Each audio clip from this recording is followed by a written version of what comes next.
हमारी याददाश्त हमें धोखा क्यों देती है? चलिए डेनियल शेक्टर की किताब की मदद से इसे समझते हैं। चाबियां खोना, नाम भूल जाना, ये सब होता है। पर क्या ये सिर्फ गलतियां हैं या कुछ और? साइकोलॉजिस्ट डेनियल शेक्टर कहते हैं कि ये गलतियां असल में हमारे दिमाग के डिजाइन को दिखाती हैं, और उन्होंने इन पैटर्न्स को नाम दिया है याददाश्त के 7 पाप। ये पाप 2 तरह के हैं, एक भूलने वाले और दूसरे जिनमें यादें गलत हो जाती हैं। तो सबसे पहले बात करते हैं भूलने के पापों की, कि हम भूलते क्यों हैं। पहला पाप है ट्रांजिएंस, मतलब वक्त के साथ यादों का धुंधला पड़ जाना। बड़ी बड़ी घटनाओं की भी छोटी छोटी डिटेल्स हम ज्यादा जल्दी भूल जाते हैं, यही है ट्रांजिएंस।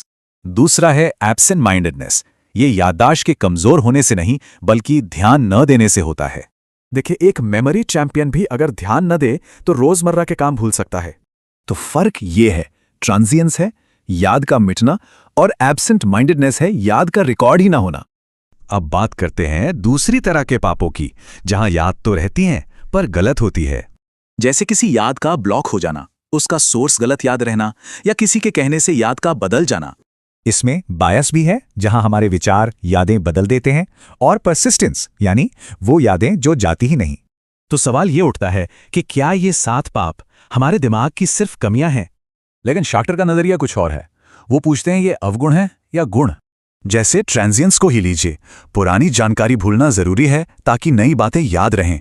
मतलब ये पाप असल में एक तेज और कुशल दिमाग का साइड इफेक्ट हो सकते हैं। तो शायद हमारी याददाश्त की खामियां ही उसकी सबसे बड़ी ताकत हैं।